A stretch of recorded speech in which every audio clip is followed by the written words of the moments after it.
and gentlemen, and welcome to VM Wealth Talks. I'm Kalila Reynolds, and I'm going to be taking you through these proceedings, guiding you through these proceedings today. In this edition, we are talking about cryptocurrency, the evolution of investing. Now, this is a very sexy topic. A lot of people are interested in cryptocurrency right now. You may have heard about Bitcoin, Ethereum, Dogecoin, and so many other coins. Bitcoin now at like 50-something thousand US dollars for one coin, you know. Wow. So we're going to be hearing all about it from an esteemed panel of guests. So let me tell you who we have. Our speakers for this event are Darren McGregor, Assistant Manager of Research at VM Wealth. We have Marco Jefes, CEO and co-founder of BlockStation. Jay Waterman is CTO and Chief Enterprise Architect and co-founder of BlockStation as well. We have Cadil McNaught-Hermit, who's the Manager, Registrar, and Depository Services at the Jamaica Stock Exchange. And we also have Everton McFarlane, Executive Director at the Financial Services Commission, the FSC. So welcome to all our speakers, and thank you for logging on. Thank you for joining us. Thank you for your interest in this topic. Now, to start us off, we'll have our first presenter, who's right here beside me, Darren McGregor. Hi, Darren. Hi, Kalila. How you doing? I'm all right, and you? I am quite well as well. So let's start off by just talking about what is cryptocurrency. All right, so cryptocurrency is a pretty broad topic. If we were to really get into it, we could spend hours talking about it. But, you know, as an investor, which is the lens through which I approach it, you know, there are certain key things that we have to understand, right? We have to understand these key driving factors. We have to understand the background. We have to understand, well, what is it, right? So in my talk today, I'm going to talk about, you know, what it is, give a little historical background, you know, how it came up, how the space developed over time, how to access the space, and some of the risks and benefits of accessing that space, because it's still it's quite a nascent space, right? So at the very least, you have to ensure that you know how to protect yourself and you know what you're getting into, right? Talk a little bit about, you know, the regulatory space, both locally and internationally. I know some of our speakers might be able to get into a bit more depth on that, so I'll just touch on it as a high level. Right? Okay. Yeah. So. All right, good stuff. So we'll be looking forward to all of that.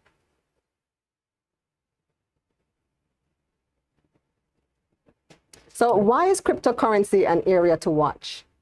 All right, so cryptocurrency is an area to watch because it really can represent a very significant innovation in money that we haven't seen in maybe a century. Changes in money don't happen very often, and as we see, as it's developing now, it's developing quite rapidly. Bitcoin is just a little over 10 years old, but it's gone from a penny to 1 billion plus 1 trillion plus market in that time. So I mean, something that's, you know, appreciating that rapidly, you know, even if you're not going to get involved, it's a good idea to probably understand what's going on, why people are talking about this. All right. Yeah, so what's the difference between the different types of coins? Like, that kind of confuses people. Right. So I mean, most coins are kind of along the same path of things. You have proof of work coins, coins which are, you know, they're reliant on what's called mining, right? So it relies heavily on a lot of computational power to verify transactions and secure the network. You have, to a lesser degree, because it's a newer concept, proof of stake, which it relies more on a process of, you know, putting up collateral to verify transactions. But most of the currencies are proof of work type. They're similar to Bitcoin. And to be fair, a lot of them are what are called forks of Bitcoin, meaning that you really just took the Bitcoin code, changed, you know, one or two things, and created something new. So for example, Bitcoin, the maximum supply is 21 million, right? You could change it so that the maximum supply is 84 million, and it's no longer a Bitcoin. It's something entirely different, and now you have a new coin. Right? Very interesting. What are the hot ones to watch right now? The hot ones, I would say, are Bitcoin, Ethereum. I have no idea why, but Dogecoin. I don't know why it's accelerating value so quickly. It's I up think, almost 100% this week. well, Elon Musk tweeted about it last week. He tweeted the Dodge father, and ever Yeah. since then it just shot up because people take Elon Musk as, Bible. And I don't know if there's anything beyond that, but I don't really see anything fundamental about Dogecoin that really, It started warrants out as that. a joke, right? It did. It did. So and there are lots of those in this space. There was one in particular whereby its name was "This is a scam, don't buy," something like that, right? And it just ran up in value before crashed to zero. Somebody just took advantage of the euphoria around the space to run away with some cash. So can anybody create a coin? Like what gives it value then? Um, the short answer is yes. The long answer is it's wildly difficult and it requires a lot of work to protect it. And it's better if it's not run by just one person, but by a network so that there are more people involved. There are more people working towards securing it, more people working towards developing it. And quite frankly, it's very difficult to get much trust from a new cryptocurrency, just because of how murky the space can be. So at this point, Bitcoin, Ethereum, some of the mainstays, Litecoin, they really have a strong advantage because of how long they've been around. They've, to some degree, been battle tested. So it would probably be wise to focus on those. So give me a little bit of that history then. So how long has cryptocurrency been around? All right, so Bitcoin was the first cryptocurrency, right? It was put forward by an individual or a group of individuals using this pseudonym Satoshi Nakamoto in a white paper in 2008 called Bitcoin Peer-to-Peer Payment System, something to that effect, right? And I think where it really came from around the time, it was around the time of the financial crisis in the US, where, it really came out that the banks were doing some things with your money that, you may not be happy about if you knew about it beforehand or were really paying attention, right?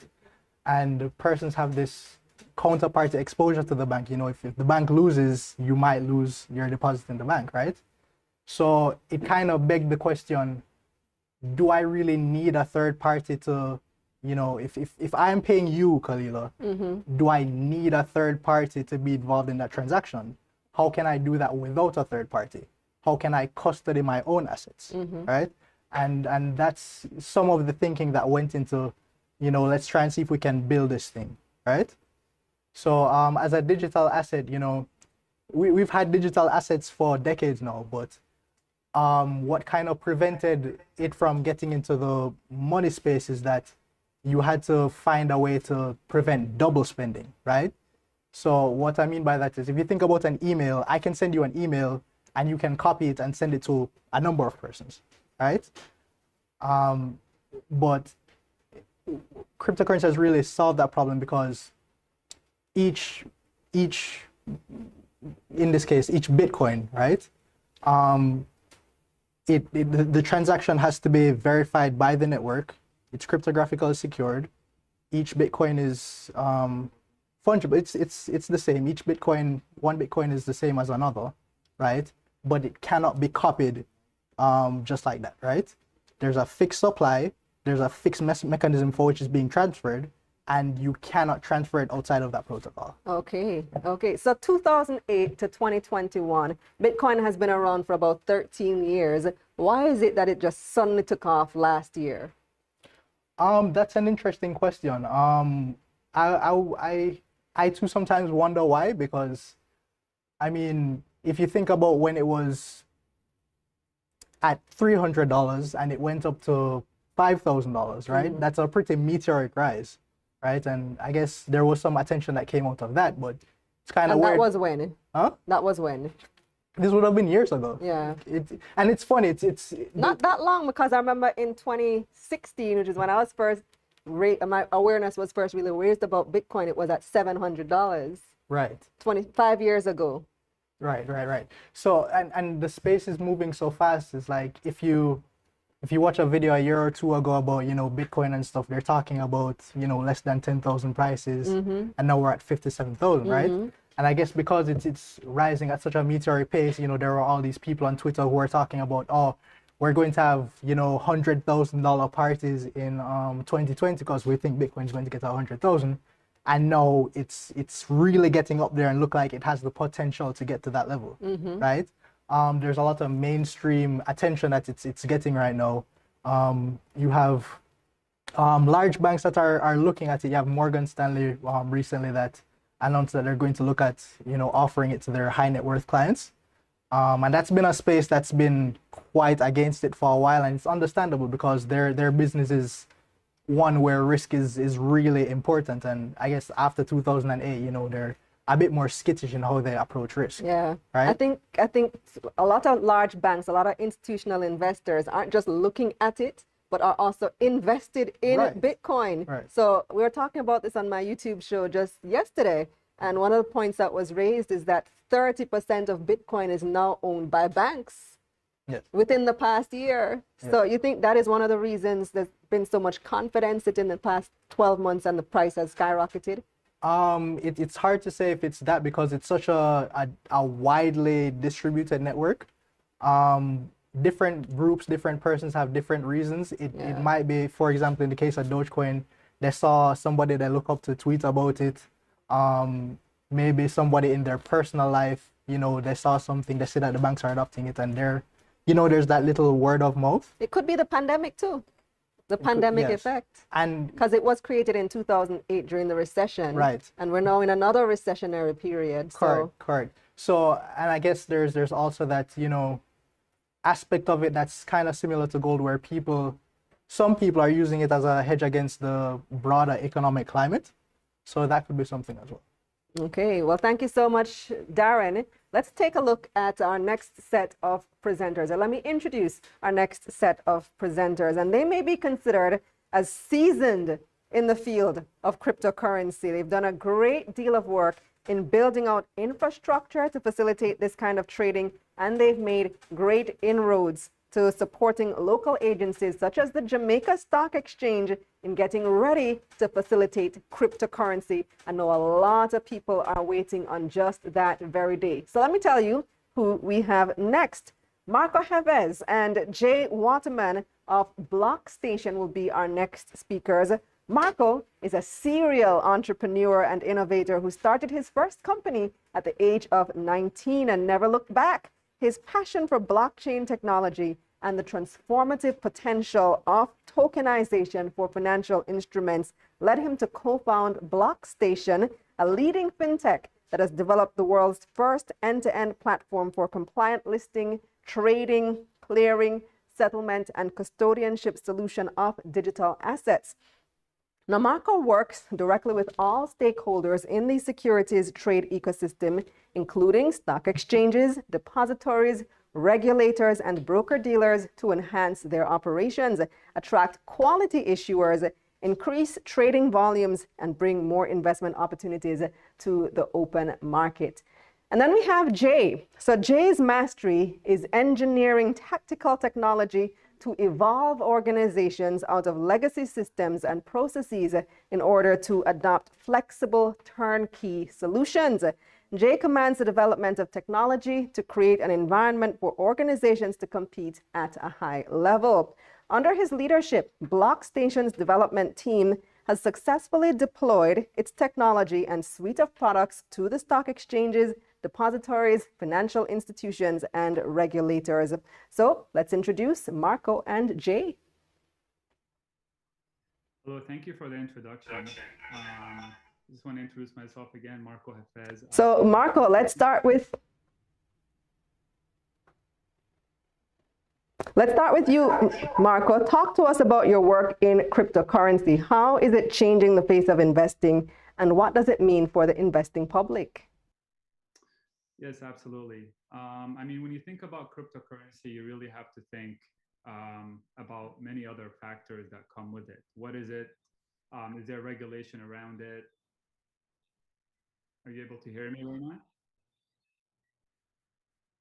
Can you hear me? I can hear you clearly, Marcus. Okay, thank you. Yeah, as I was saying, when you think about cryptocurrency, there's many factors that come with it. Is it regulated? Is it not regulated? Where is it listed? What is it? How does it change investments? What is next to come? What is it going to evolve to be? And this is something that we actually thought about many times, Jay and I, when we got together and founded BlockStation, is where is the future going to be with the blockchain and cryptocurrencies? I would like to just bring in Jay to this conversation. Jay, can you just go ahead and just introduce yourself first? Hey, Jay Waterman, I'm the CTO and co-founder of BlockStation. So Jay, I just want to say one thing here. I mean, it was 10 years since we had a phone call. And that's when I called you and I said, hey, Jay, you got to look into this blockchain thing and look into this cryptocurrency thing. And at that time, you were not interested. This was, I think, in 2011. So why were you not interested in the blockchain and cryptocurrency at that time? So at that time, you had told me about Bitcoin, and I had some experience in the past before that with digital currencies.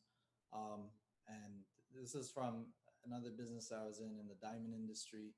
And what was happening is the merchant service providers for charging, processing credit cards were gouging us because they considered diamonds as high risk business.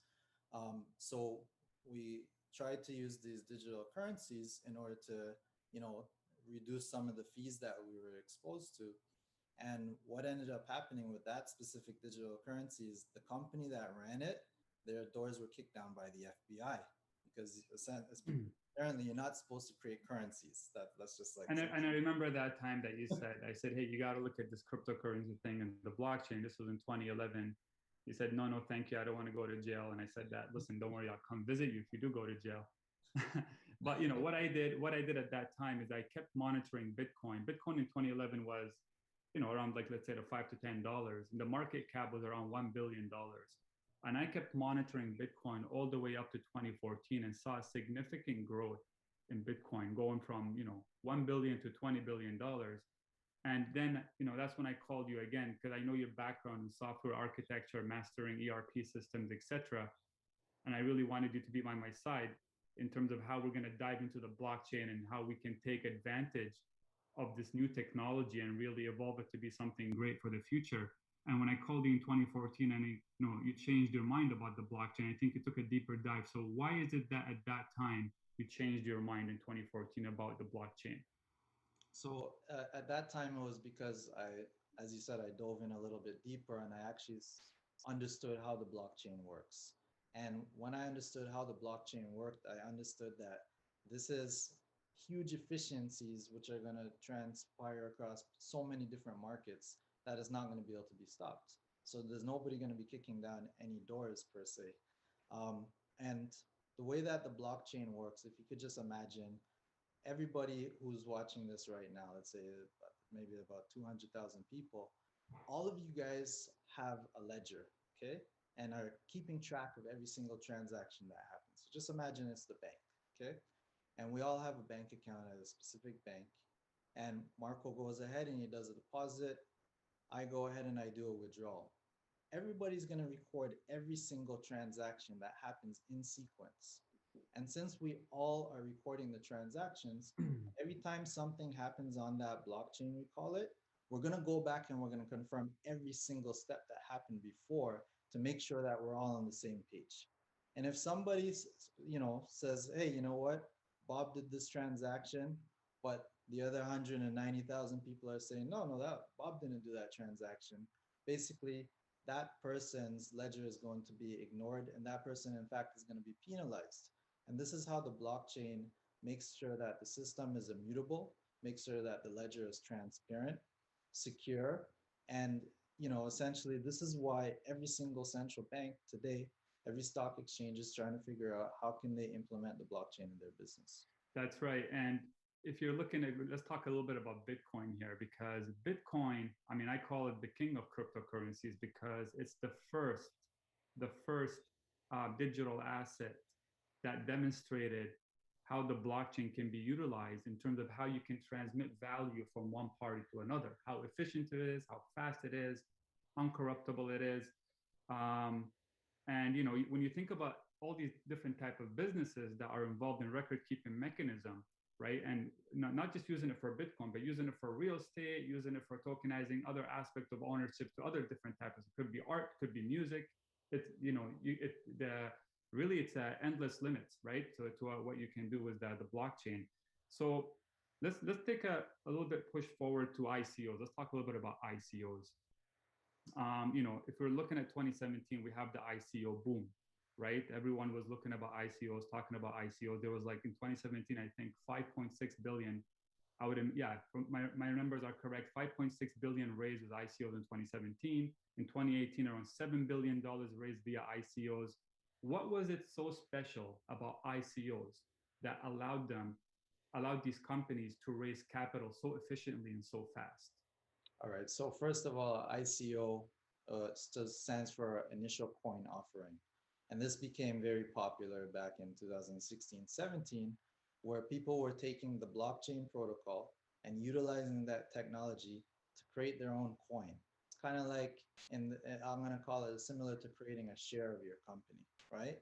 And then the way they were raising capital is they were issuing these coins or these shares in return for Bitcoin. And the reason why it was so powerful is because they had a whole global market. So people from across the globe could efficiently and quickly participate in that, you know, that capital raise very easily. So from whether they're in France or Africa or Jamaica or Canada, they could send $50 and participate in your offering, and it might cost them 50 cents. I'm gonna take that in contrast. For example, if I go to the bank, my personal bank, and I want to send a wire to the US, it's going to cost me $100. So it cost me $100 to send $100. That immediately Doesn't make sense. Yeah, so I'm out of it. So basically, the efficiencies that the blockchain brings, the ability to transfer that cryptocurrency or that Bitcoin, is what, you know, really drove and supported this ICO. So we can say that, you know, what ICOs really demonstrated is the power that the blockchain brings to these companies and how fast and efficient they can raise capital. This is something that was definitely extracted in that moment, but there was a problem. And you know, let's talk about the pain points of these ICOs. First of all, they were not regulated, correct? Yeah, I mean, they were not regulated. It was the Wild West, right? Of course, regulation normally catches up over time, right? But what happened was, unfortunately, is a lot of these were scams, unfortunately. So these companies would do these ICOs. They would take everybody's money, and the people who bought these coins or bought into these ICOs were not really entitled to anything, right? And in contrast of what the JSE is doing with having a fully regulated marketplace where the same technology can be utilized to have the efficiencies and all the benefits of the blockchain, but without, you know, the problematic aspects when it's the Wild West. That's right, because it wasn't just that the ICOs were not regulated, but you know, the marketplaces that they were listing on, like these crypto exchanges at the time, also were not regulated. They did not have the right processes and procedures in place, not the right protocols. Some of them were being hacked, not protecting investors' money accordingly. There's no regulatory oversight, and that was a major problem. And this is, you know, at least my view is why we saw in 2019, in terms of how ICOs were developing, it was only $500 million raised. There was this belief in the market to how ICOs operate. And at least myself, what I saw at the time is how security tokens have started to evolve. So companies starting to actually tokenize their securities and basically just, you know,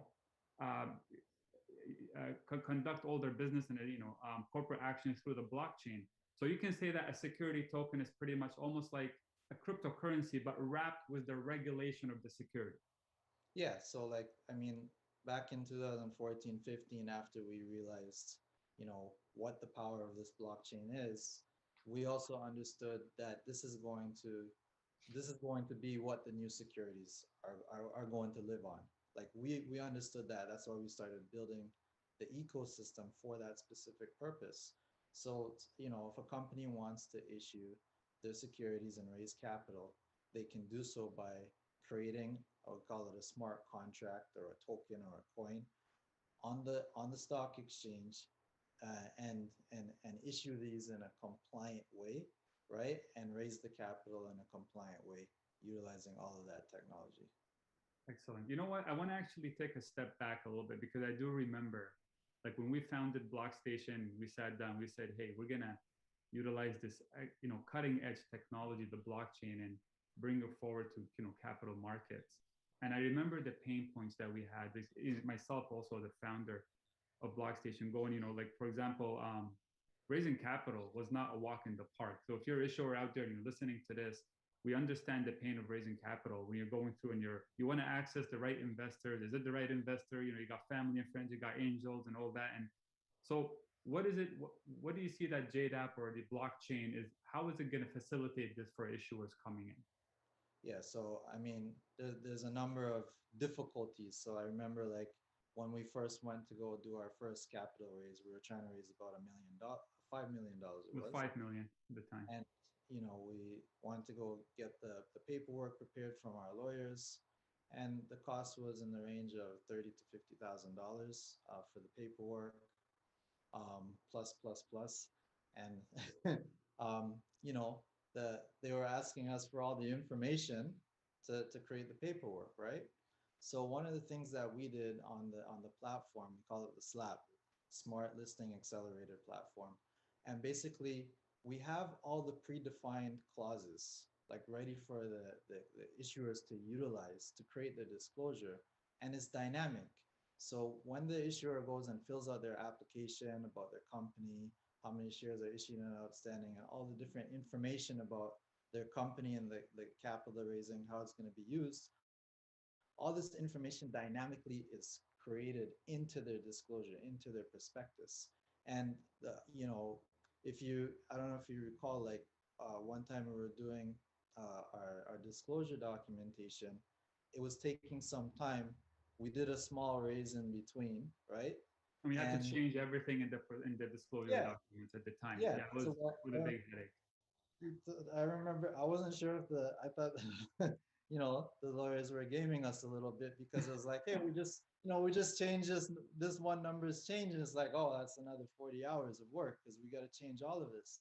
So on our platform, the entire thing would automatically change by just changing that one field. So this is one of the things that really would help the issuers. That's right. Some of the other pain points, like for example, when we're raising capital, is you're trying to identify the broker that is the right broker for you, the broker which we call your champion, that's going to believe in the vision. And there's no way of actually really getting to know which broker that is going to really believe in that vision right off the bat. Like I remember actually going and visiting numerous brokers. I go to one broker and they say, well, we don't invest in tech companies. And the other broker would say, well, we invest in tech companies, but you're pre-revenue.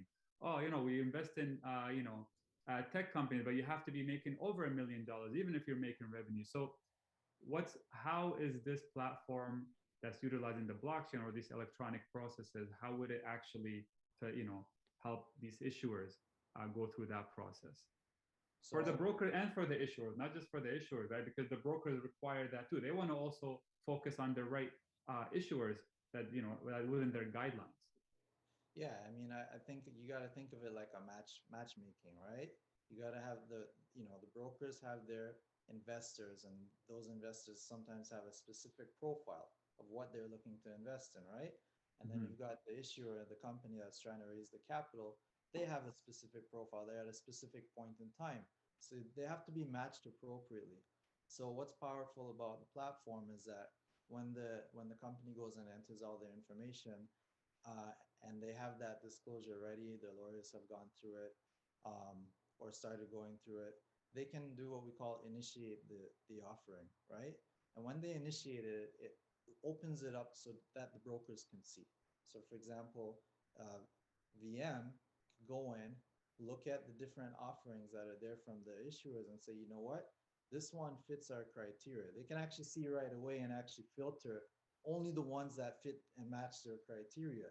So once they got that, now they can go in and start building a relationship with that company to help them along the process of doing a digital or tokenized IPO. That sounds great. And then we have, I'm just gonna bring up one more pain point that I really had here, because I remember also managing the investors, and I still do, right? Assist, the companies managing the investors and the shareholders and the cap table. So we're talking about record keeping here. So this is like where really it goes hand in hand with the blockchain, right? Record keeping is where it's at, really, immutability. So how does the platform help issuers with that process? At least removing that administrative burden, like letting them focus on the business and actually managing the cap ledger. Right. So I mean, a lot of companies will manage their share ledger on an Excel spreadsheet, and sometimes that spreadsheet might, you know, um, get adjusted in the wrong way, or maybe they've issued some shares and they forgot to update the sheet. A lot of different things happen, and as a result, sometimes the record keeping is not perfect, and this is not ideal. So what's powerful about the blockchain is when you issue those shares or those securities to somebody, you do it on the blockchain. And so a transaction will be broadcasted to the blockchain, which is transparent to everyone. It's transparent to the broker, it's transparent to the stock exchange, the depository, the investors. Everybody knows what that real-time market cap is.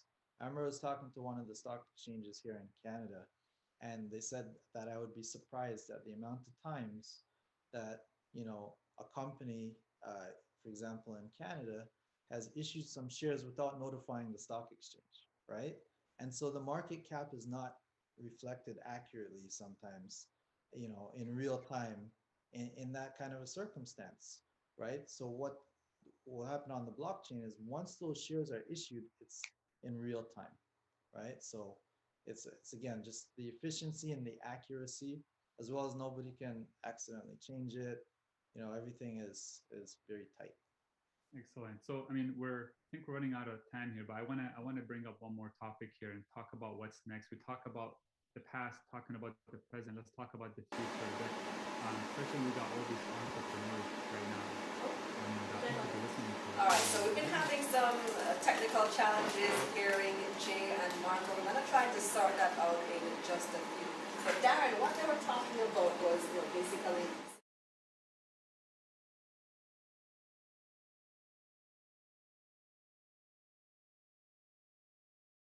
Extremely crucial, not just for the local investment space as it relates to blockchain, but globally, because we don't really have that facility when you look at it internationally, whereby within the cryptocurrency space, companies continue, Darren. companies can raise funds in a regulated environment where clients can really be assured that their funds will be protected, right? So with the ICOs that they mentioned, and they rightfully said, a lot of them were flat out scams, right? So they're really trying to bring it into a safer environment that there can be some assurances with. People can feel safe. Yeah, that scam issue is a really big concern, because I know people hear the term cryptocurrency. Crypto, tales from the crypt, what's going on? Yeah. This is something I'm not sure is a safe investment. And I think that's part of the challenge that cryptocurrency has had over the past several years, since 2008, since it was launched. And a lot of work is being done now to change that perception and to make it safer. Right. So I mean, with these ICOs, as they were saying, I mean, it really was the wild, wild west. You would have. So first of all, what's an ICO? ICO stands for initial coin offering, right? Similar to IPO, initial public offering, right? So you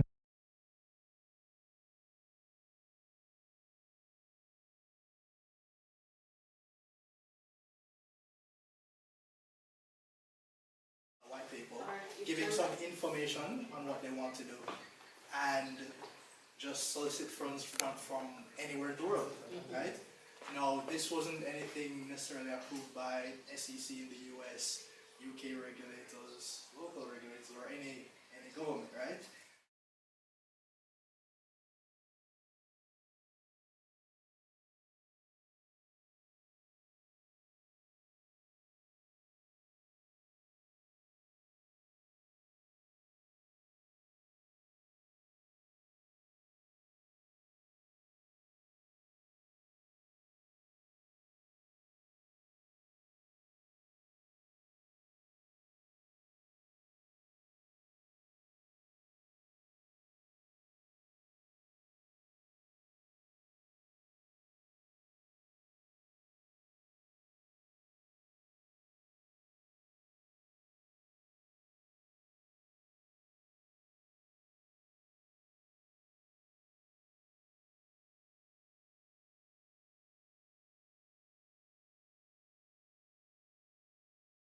innovation.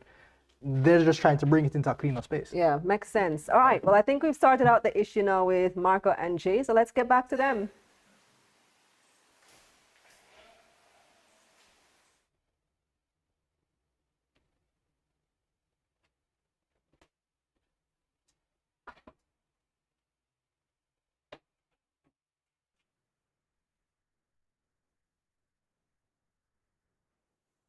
Are we back on?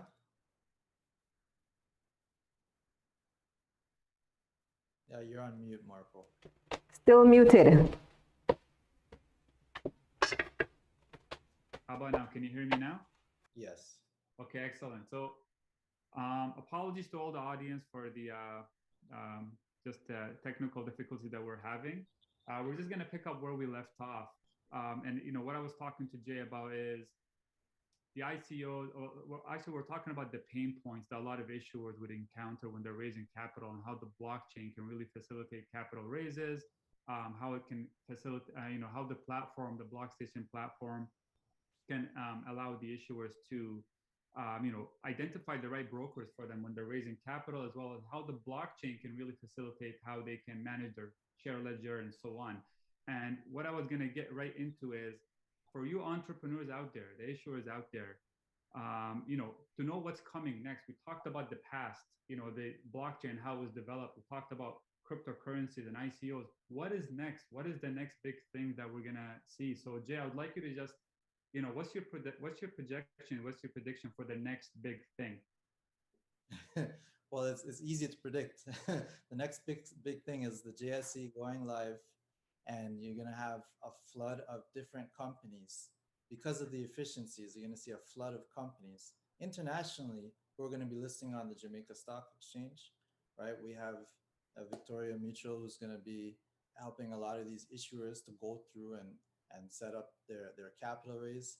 And you're going to see, a lot of investors from across the globe who are so excited, because this is going to be basically the first time we're on a national stock exchange that people across the world can participate in a digitized, tokenized IPO, right? So all of the great, exciting moments of the ICO days, but with all the safety and regulation of a regulated environment. It's like the best of the both worlds coming together. Massively exciting, seeing all this massive adoption in this space. And let's not forget also that the JSE allowing the listing of Bitcoin and Ethereum, having that listed on the platform. Just think about this. Bitcoin and Ethereum alone, $2 trillion in market cap.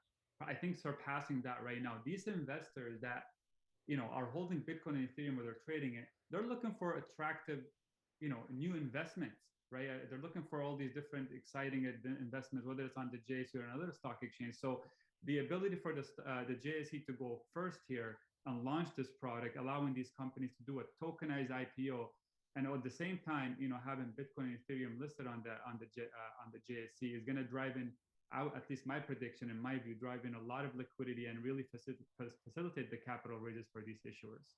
For sure, definitely. Excellent. So, I think we're running out of time right now, but it's great that we spoke about the past, the present, and we spoke about the future. I'd like to thank our audience for staying tuned. And I hope that this conversation between Jay and I, and our journey from the evolution of the blockchain all the way to what it is right now, has benefited you in so many ways. And if you want to understand more about the qualifications and how you would qualify to list on the JSE via, as a tokenized IPO, go to blockStation.com/STO, and you'll get actually all the criterias that would qualify you as an issuer to list on the JSE. Thank you so much for your time, and we're ready to take your questions right now.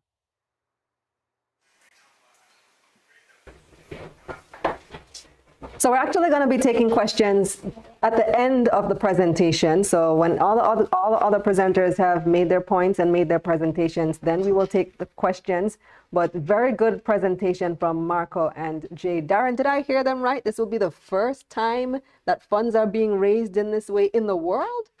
Yes, in our regulated environment. So they're doing actually very important work for not just our local market, but on a global scale. It's good for the ecosystem. Big things popping on the Jamaica Stock Exchange.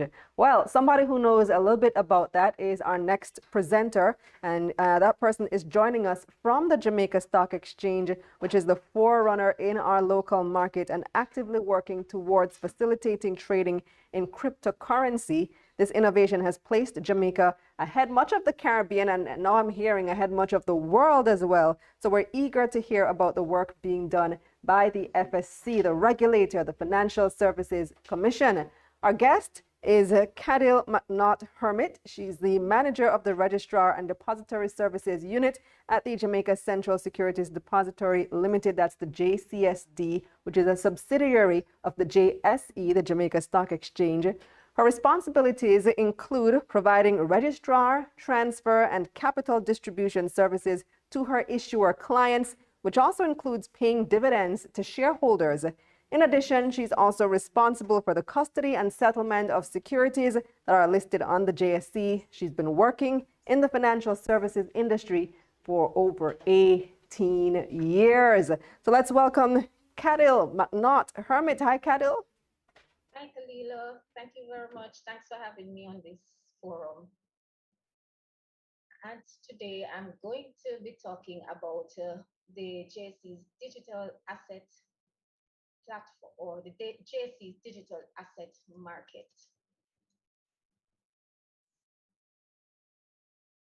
And I just want to make sure that you are seeing my presentation.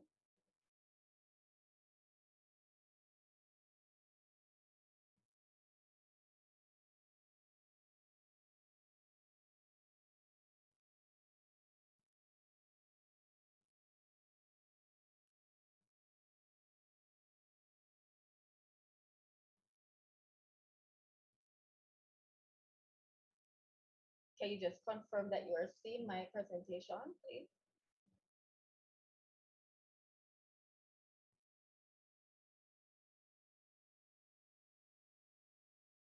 All right, thank you so much. So as I said before, I'm going to be looking at the JSE's digital asset market. And before even going into my presentation, I want to just give you a definition for digital asset.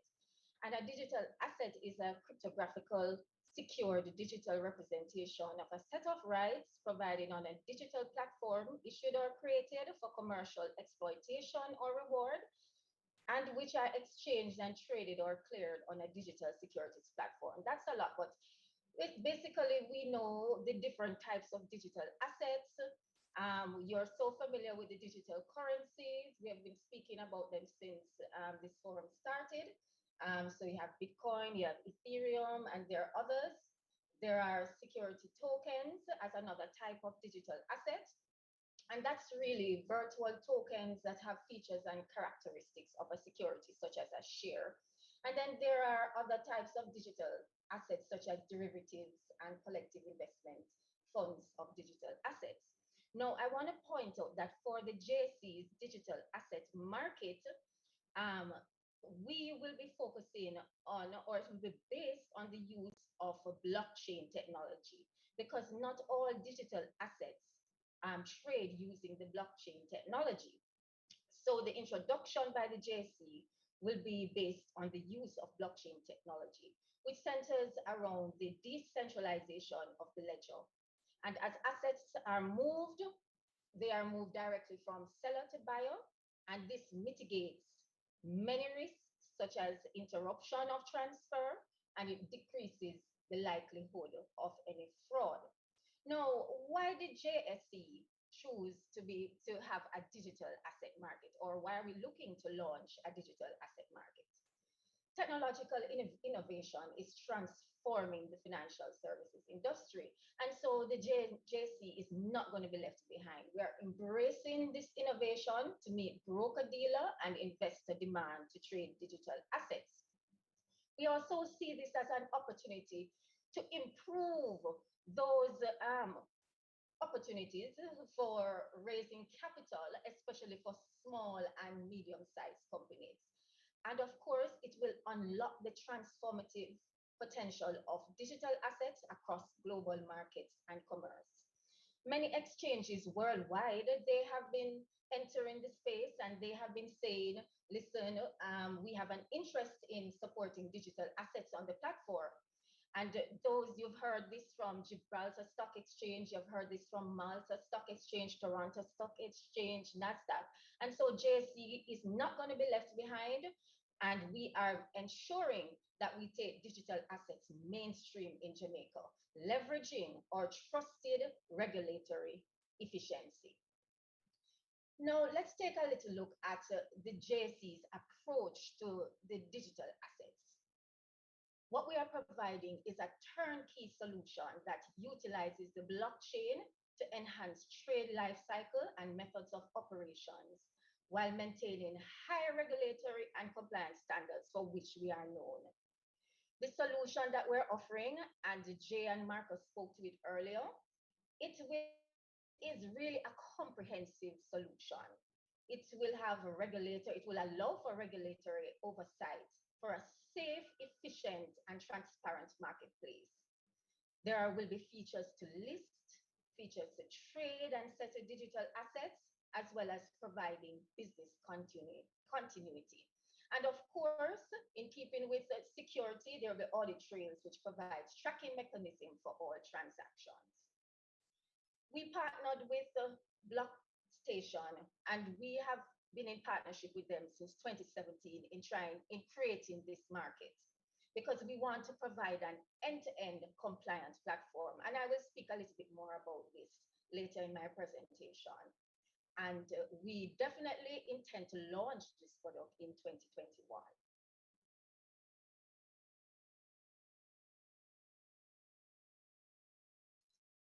Now, there are a number of things that we had to do to get the market ready. And we had to look at the environment for the use of the technology.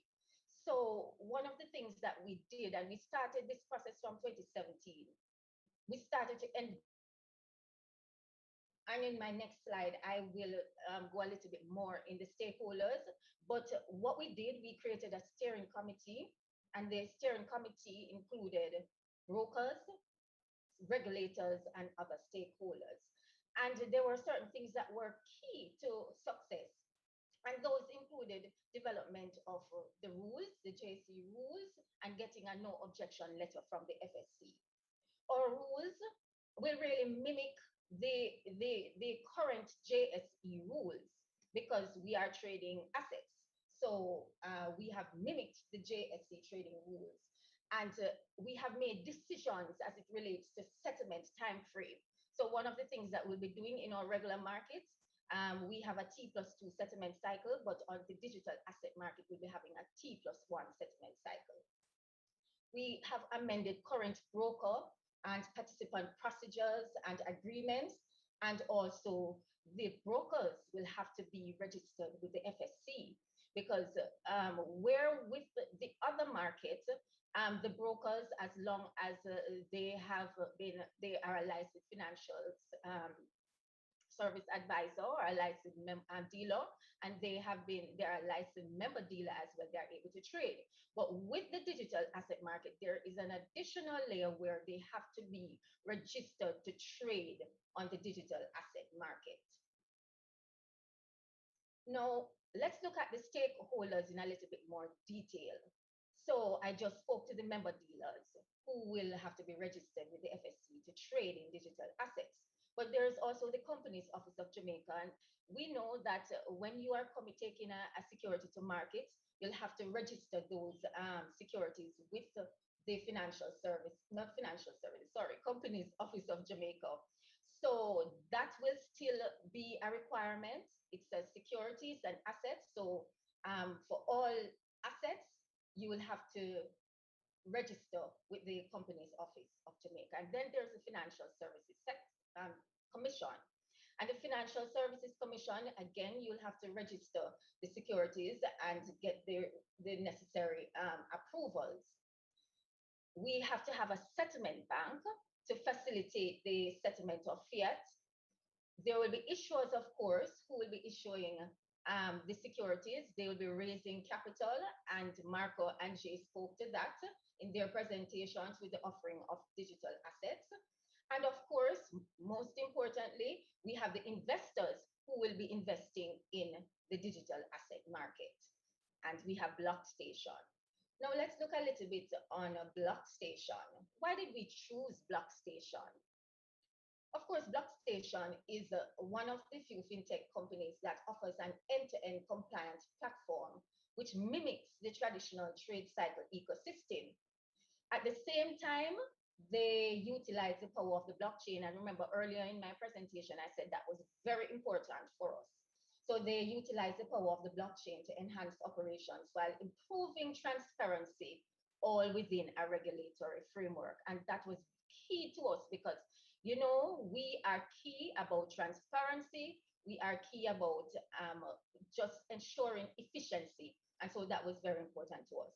Now, BlockStation's digital asset platform supports the full role of all stakeholders, including the exchange, the depository, the brokers, the regulators, the issuers, and the investors.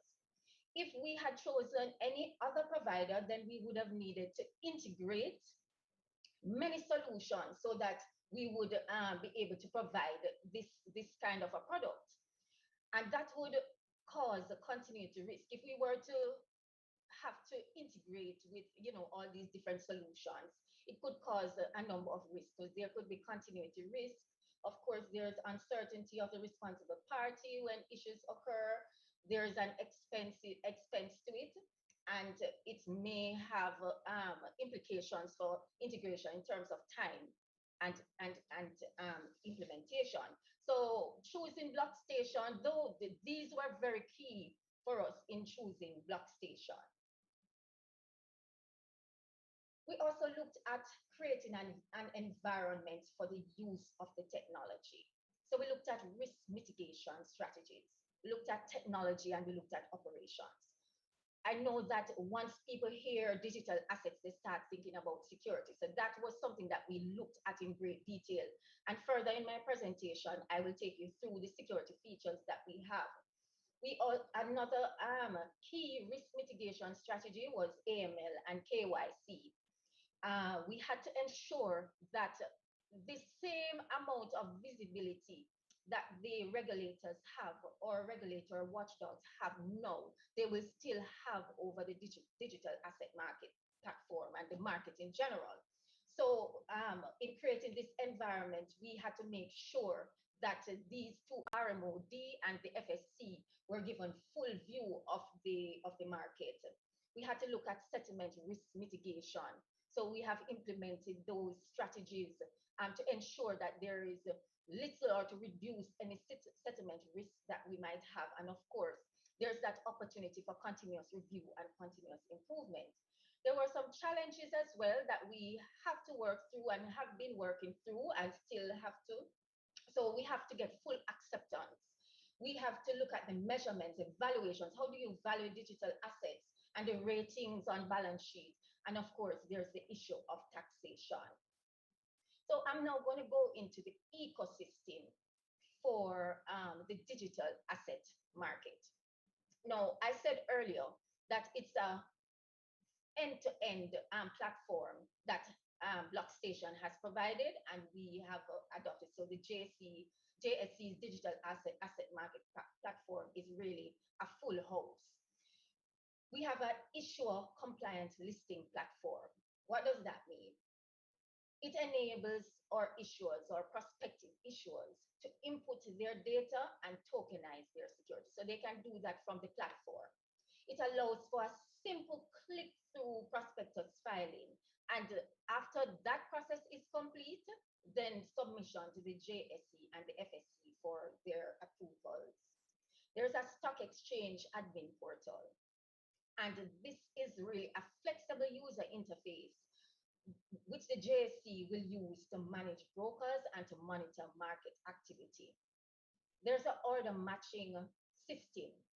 It allows the JSE and the brokers and their investors to process trades, receive live streaming quotes, and accurately reconcile their execution reports for timely settlement.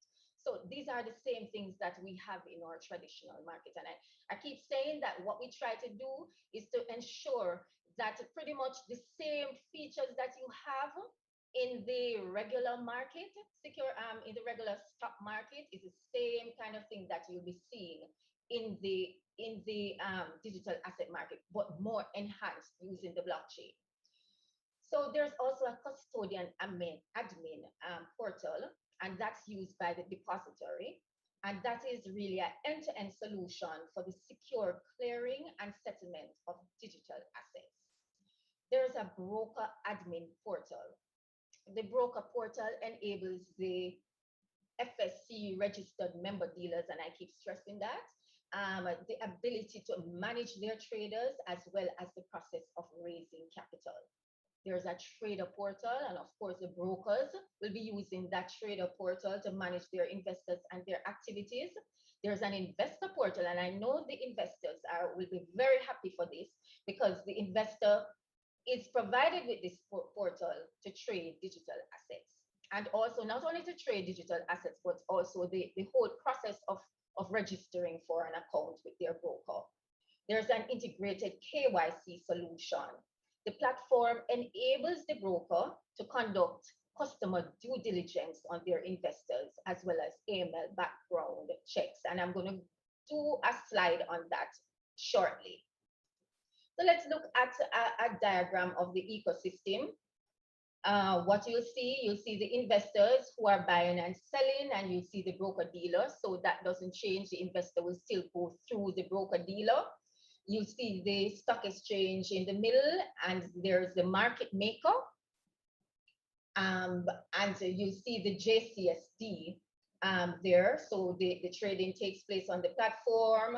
The stock exchange has oversight of it. The market maker is there ensuring liquidity.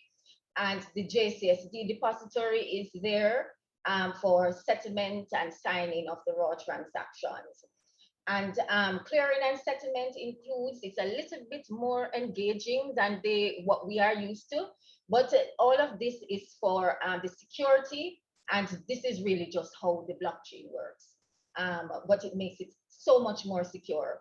The signing of the raw transactions by tri-party signatories, and the broadcast on the blockchain.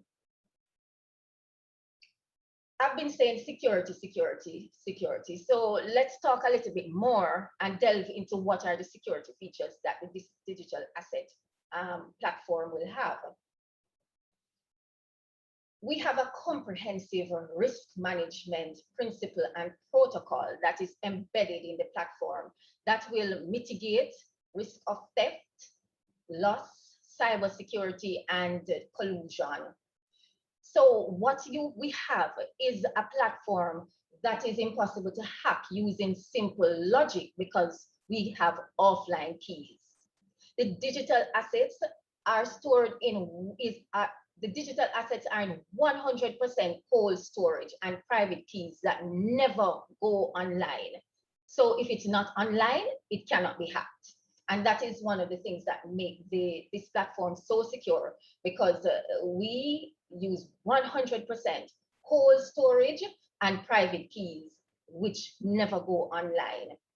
Cold storage vaults are multi-sig with 5 keys spread across different organizations to broadcast transactions. So it's not only the stock exchange that has keys for the signing, and the keys here are for the signing of the transactions, but it is spread across multiple organizations and actually require at least three persons to sign those transactions before it can be broadcasted.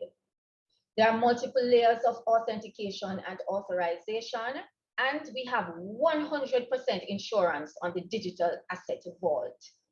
And in addition to that, there are role-based permissions. So there is each person, depending on their responsibility, they will have their access based on responsibility. Risk management is very important to us, and in looking at risk, we want to protect the investor. We want to ensure market integrity. We want to ensure market efficiency, and we want to ensure that there's a regulator portal. So we looked at some of the potential risks, and we looked at the risk mitigation method. We looked at market manipulation. What do we have to prevent market manipulation? There is self-trade prevention. There's a self-trade prevention feature that automatically identifies trades that cross with themselves and cancel either the new order, old order, or both orders. Another risk, order sequencing. And these are risks as it relates to the trading of the securities. So what do we have to prevent order sequencing? All orders are processed through a messaging queue, which are sent to the exchange engine in a chronological order and matched in priority sequence based on the date and time of the order. Then there's retail order priority. Every order has an associated account with its professional or retail status, which enables the exchange engine to fill the retail orders before professional orders. You are used to client and house accounts. With the digital assets, we will have retail and professional. So the retail orders will be given priority over professional orders when the bid or offer is the same price. Then there's front running, because front running is a risk, is a potential risk. So what do we have in place on this platform? There's no way to jump the queue, as all orders are processed through a messaging queue, as I said before, which are sent to the exchange in chronological order and matched in priority sequence based on the date and time of the order. In addition, there are blotter reports that contain all order records with timestamp. So the compliance departments for each of the brokers, they can identify suspicious activities such as front running their clients' orders. In addition to that, there is also the risk management tools that are in place for KYC and AML. Now, the KYC and the AML process is conducted by globally recognized and trusted third party. So we have, for AML, we have ChainWatch and Synapse, and KYC, we have Synapse. And ChainWatch, what does ChainWatch do? ChainWatch is an interactive blockchain discovery tool that helps regulated institutions conduct AML due diligence against deposits received from their clients. So, you know, you might have some watch list, and you want to ensure that the funds, because remember, with this digital assets platform, we will have local investors, we will have foreign investors. And what we want to make sure is that, you know, the platform is able to track or to ensure that KYC and AML standards are maintained. So what ChainWatch will do is it will be checking the government database, it will be checking the global watch list, it will be checking the global sanctions to see if the funds that were involved or that were sent for any particular transaction, where it originated or at any point of the transaction, if any of those countries or so on are on any of the government database or global watch list or the global sanction list, and it will give an alert, or it will show the brokers, so the brokers are able to you know, have that as a tool for their AML. The Synapse assists in the KYC, so the investors are able to, as I said earlier, go onto the platform and they are able to register for their account. They are submitting their IDs and other documents, and what will happen is that identity verification will be done using Synapse, document authenticity, facial recognition, and all of those. So the technology is really there to assist with the KYC and the AML process. Now, as I said, we have been working on this for some time now, and we recognize that in working on this market, we had to ensure that we not only had the platform that was operating at the standard that is expected, but we also needed to have the documents in place. So we went ahead and we created and modified a number of documents that would be relevant for this market. So of course, we have our gold standard JC rulebook that was created. We have our stock exchange standard operating procedures. We have the depository standard operating procedures. And I spoke about the private keys earlier, which are all a part of the whole security feature. We have a private key management document. There we have a compliance checklist. These are all of the things that must be there to onboard a client. We have procedures for listing securities.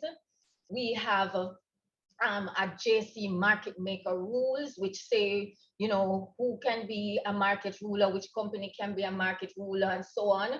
There's the JC market maker agreement. We have fee schedules, and we have broker standard operating procedures.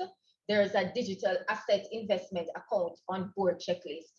And we also have digital asset broker agreements. So we really have been putting a lot into ensuring that this digital asset market is foolproof and will deliver a fair, a transparent, and efficient market. We are looking forward to it. As I said earlier in the presentation, this is something that we are looking to launch in 2021. So we are really working with our stakeholders and just ensuring that the digital asset market is at the standard. And really, we are just excited about launching this product. So that's it for me for now. Kalilo, just taking you through a look at our digital asset market. Thank you so much, Kadil. This is such exciting stuff. I mean, I don't know if everybody fully grasps the depth of what is about to happen here in Jamaica in 2021, because people are so excited about the cryptocurrency space, about digital assets, and it's just been so difficult to make that type of investment. You run into problems trying to fund your coin wallet, the banks blocking the transactions. And so this is going to revolutionize this entire space. So I'm looking forward to that launch whenever that is. Well, somebody who can now tell us a bit more about this is Mr. Everton McFarlane. So he was appointed Executive Director effective August 2, 2017. They're at the Financial Services Commission, the FSC. He leads the executive management team in executing the FSC's mandate to deliver a balanced, consistent, and effective regulatory program that will inspire confidence in Jamaica's financial system. So, Mr. McFarlane, thank you so much for joining us.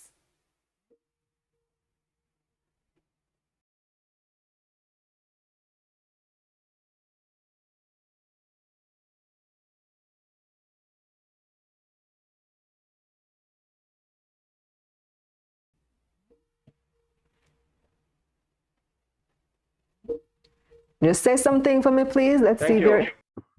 Thank you for having me.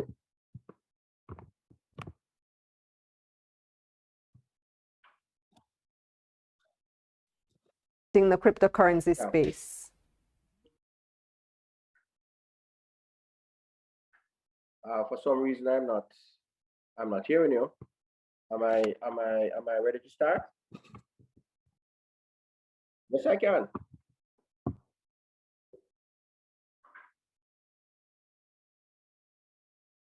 Good.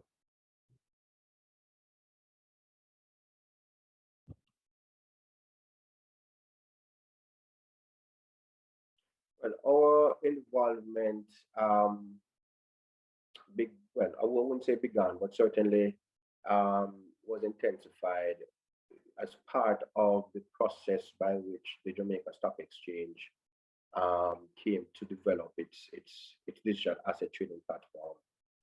From early on in the game, the stock exchange engaged us as a partner in the process. We have had numerous interactions on this particular issue. We have had training sessions with Jamaica Stock Exchange. We have had meetings with Backstation as the major service provider for the architecture taking us through the features of the platform, and in fact, sitting down and talking to us about what were the regulatory touch points that needed to be addressed as far as the architecture was concerned, and ensuring that those features were built in. As the platform, as the ecosystem was being built out, also the development of the stock exchange rules was something that the FSC was involved in. By virtue of our function as the regulator of the stock exchange, we are obligated to review the stock exchange rules and to offer our non-objection. And during that iterative process, I think we were able to establish a framework that combined, that allowed for the benefits of digital asset trading in terms of efficiency and security to come to fore, whilst at the same point in time satisfying certain regulatory concerns we had as it related to satisfying certain AML considerations in terms of knowing your client, and being able to ensure that the brokers understood an obligation that they had to properly assessing suitability of investing in cryptocurrencies, in virtual assets as a means for investors, but not necessarily for all investors. And the process by which those obligations were going to be met was something that we had also discussed. So we have tried to support the market development in a prudent way. We have published an advisory with some regulatory requirements that essentially speaks to requirements that brokers and other participants should be adhering to if the FSC is to give its non-objection to the registration of a security to be traded as a digital asset on the JSE platform. As well, too, we have to be satisfied that the requirements of the JSE rules are being adhered to. The rules are binding on participants as long as they remain participants, and so that's an important compliant tool for us. Looking ahead, so far we have taken a kind of incremental approach where we are focusing on giving mainly on trading across a recognized exchange that has satisfied certain features as it relates to compliance, risk management, security, AML, compliance, and so on. However, virtual assets are not only, the universe of how these can be traded. We recognize has to be broader, and so we are in the process of thinking about a broader set of regulations that will guide this. And certainly over the next several months, we are gonna, hopefully we can be engaging the public, engaging our stakeholders more directly in the consultation around these regulations. And I guess for now, that's all I have to say.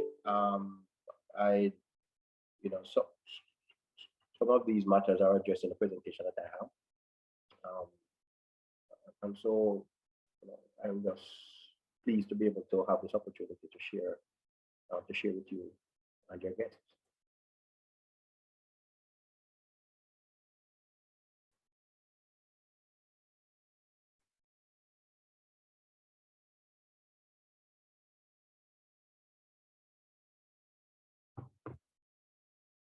Am I ready to proceed? Am I ready to proceed?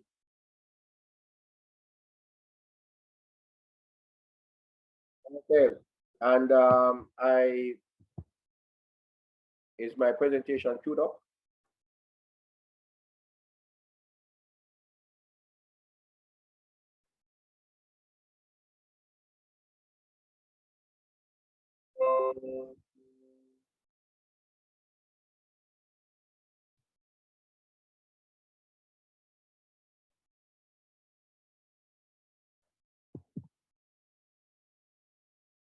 Okay.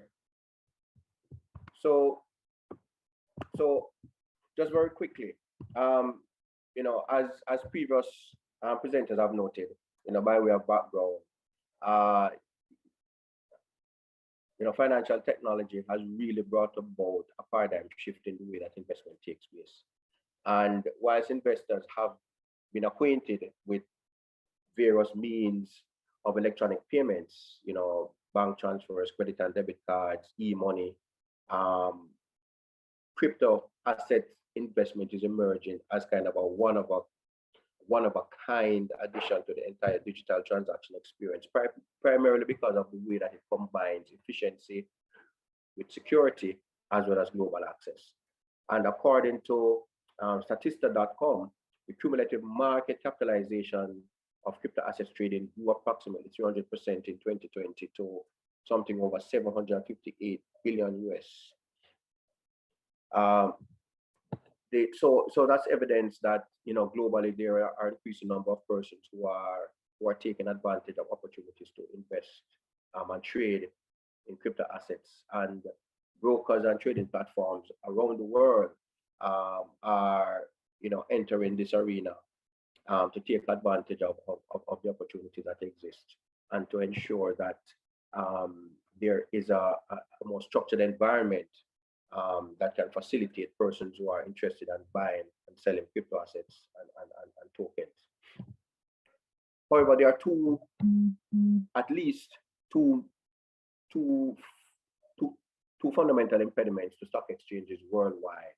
And I'm focusing on stock exchanges because that's the arena that currently the FSC is comfortable addressing the trading of digital assets here in Jamaica, right? And stock exchanges worldwide face with at least two fundamental impediments to the trading of digital assets on their platform, namely the lack of a requisite legal and regulatory framework, and issues to do with adequate technological solutions, and has been explained by both the presenters from DocStation and by Kadil. The Jamaica Stock Exchange has found a way to address in consultation with us, right, to address those two issues. But in addition to those two obstacles, there are a couple other things I want to bring to the attention of investors in general. Namely that due to the complexity and the rapidly evolving nature of digital asset creation, there is a need to constantly assess any existing regulation to ensure that it can be effectively applied to the various types of digital assets that are being created, or if amendments need to be made. And secondly, that by the nature of the beast, various classifications of virtual assets are sometimes difficult to understand for the average investor, and you know, and this contributes to issues of complexity and fragmentation of markets across jurisdictions. Now, in 2018, as you have been told, the JC partnered with DocStation to provide an end-to-end compliant platform to facilitate crypto assets trading in Jamaica. And that platform supports the full role of all stakeholders, including the exchange, depository, brokers, regulators, issuers, and investors. Just focusing a little bit on the FSC requirements. Trading in securities can only occur across a platform that is operated by a recognized stock exchange as defined in the Securities Act. And the JC is one such recognized exchange. And pursuant to Section 26 of the Securities Act, we require that each issuer of securities, including digital assets, will be required to register that security with the Financial Services Commission before being offered to the public. Now, the details of those registration requirements have been elaborated in an advisory that was published in December 2019 and can be found on our website. Among other things, the advisory gives guidance on the definition of digital assets and outlines certain requirements for key stakeholders, including securities dealers and market makers. With regards to securities dealers, and I'm moving fairly quickly because I want to allow for as much time as possible for questions. With regards to securities dealers, dealers who intend to offer digital assets or digital currencies on behalf of their clients are required to receive approval from the FSC prior to engaging in this activity. And in order to do so, they have to submit a particular registration form that's outlined as part of the advisory. And most importantly, they have to prepare an information circular that provides information on the particular currency, coin, or asset that it intends to register with the FSC. And the advisory gives certain features of the asset that needs to be explained to investors as part of that circular, so that investors can understand the origin of the asset, as well as how the asset's integrity is intended to be maintained. As part of our mandate to protect investors and to ensure that market integrity is maintained, in order for us to give our approval to securities dealers with regards to the issuance of a digital asset, there are certain things that we require that dealer to provide, including risk management and compliance policies that address specifically digital asset and currency trading. How is the dealer going to ensure that it has processes and systems in place to deal with risk management and ensure compliance? Most importantly, the dealer must demonstrate enhanced AML and CFT procedures and controls. And there must be policies in place that indicate how periodic surveillance and reporting of trading activities are to take place. And dealers must maintain a segregated account to hold client funds who participate in digital asset trading. Importantly, at this point in time, securities dealers are not allowed to hold proprietary positions in any form of digital currency, but we hold digital assets approved by the FSC, and that particular allowance pays respect to the fact that in order for the trading of digital assets to have a dynamic market, there needs to be ready buyers and sellers on both sides of the market, and we believe that brokers can play a role in that respect. Dealers are required to assess their clients' eligibility for trading in digital assets. This is just an extension of a standard obligation on the part of dealers to assess suitability of investment opportunities for their clients. Right? It's no different from from assessing suitability for investment in other kinds of securities. But based on the nature of digital assets, the newness, the volatility of those markets, I think there's a particularly strong obligation on the part of dealers to ensure that their clients have the capacity and the understanding to take the risks involved in investing in digital assets. And they must secure a declaration signed by each investor indicating that he or she fully understands the risks. Essentially, what we're looking to start off in terms of the investor base is kind of a broadened, I would say, a broadened concept of a sophisticated investor. We already have a definition of accredited investor that has become quite established in our local jurisdiction. And in addition to that category, we have also taken on board the fact that there are investors out there who are professional traders who may not be an accredited investor, or they may be investors who have particular training and experience, by virtue of their own history of trading in digital assets. And for us at the FSC, certainly in the initial stages, in the embryonic stages of digital asset trading. That's the kind of universe of investors that I believe should be encouraged or given the opportunities to invest in digital assets. Digital assets investment is not for everyone.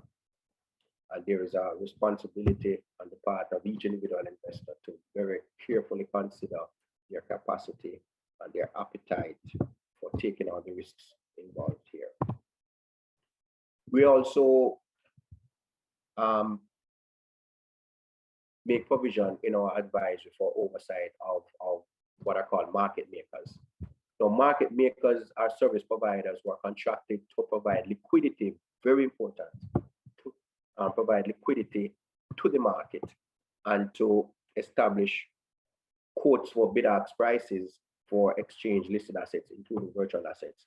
And by doing so, they reveal prices that they are willing to buy or sell at, and this facilitates price discovery and liquid trading so that investors in digital assets can be assured that if they want to sell at a particular point in time, that sale can occur without a significant impact on the price at which it is being sold. And similarly, if they want to buy, they are not faced with significant volatility in prices simply by virtue of their own transaction, because there's sufficient liquidity in the market and there's a market maker standing by on both sides of that transaction.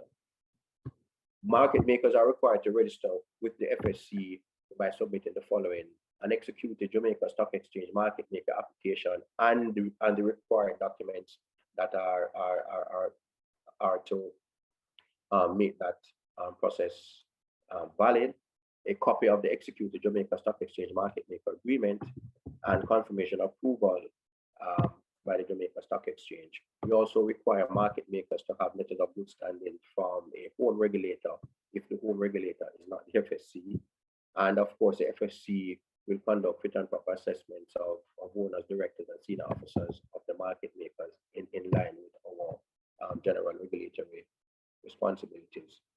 And of course, security dealers are required to submit various reports to the FSC in terms of us understanding what has happened during the onboarding process, as well as certain aspects of the trading activities, not of individual clients, but of the portfolio.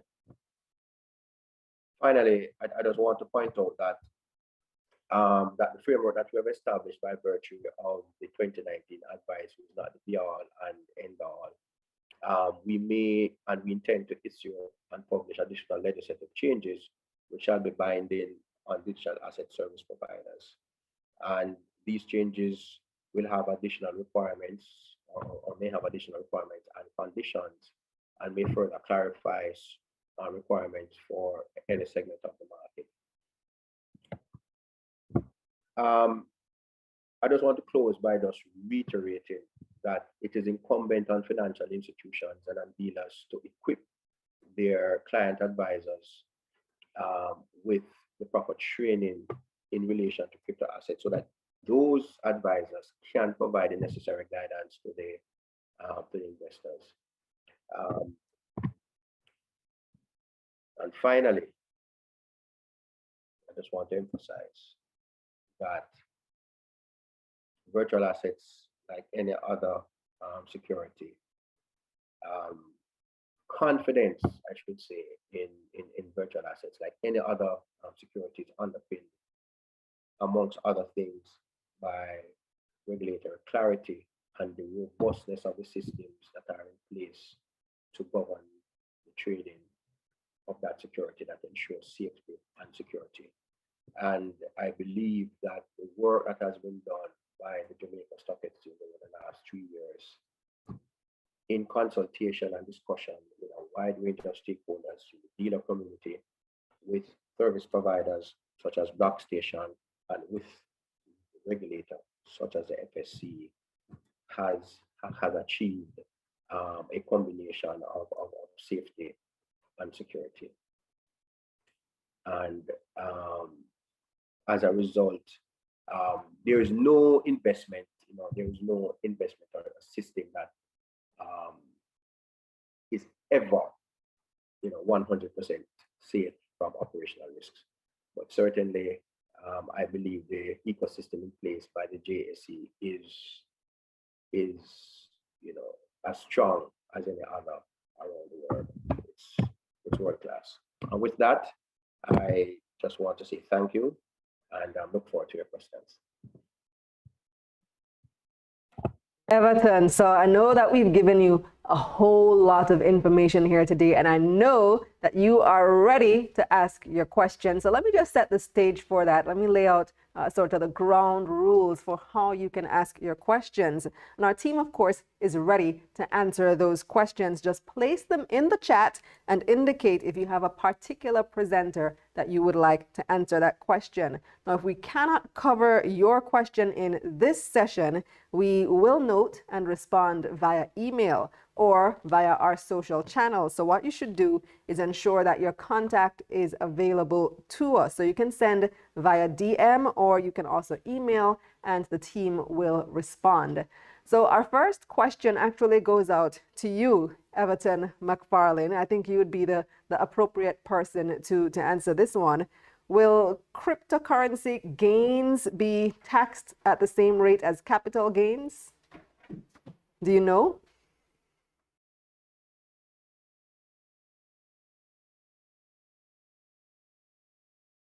Yeah, sorry. Yes, I wouldn't be the appropriate authority to address that question, but by virtue, whatever tax framework that governs trading on the stock exchange currently, I believe will apply to trading in cryptocurrency, unless there is a specific change in the tax legislative framework that looks specifically at virtual assets. That's the best answer that I can do. I'm not aware of any specific, of any special tax regime for crypto assets versus other forms of assets traded on the Jamaica Stock Exchange. For the politicians, because that's a policy question as to what is going to be taxed and at what rate. So when that time comes, we ask the appropriate persons in charge of policy to respond to that question. So let me throw this one out to Cadil McNaught Hermit then. And this is another interesting question. How does crypto benefit a corporate entity?